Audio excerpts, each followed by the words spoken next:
Okay, we've taken the mouth out. We've sanded down the side so it'll slide better in there. Took this down a little bit more so we get more play with the mouth.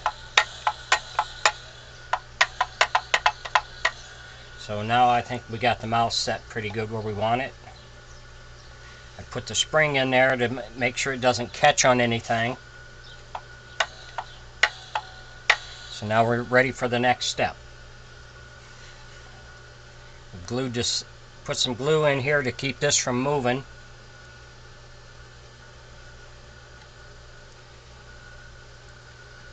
And we've screwed the sides in.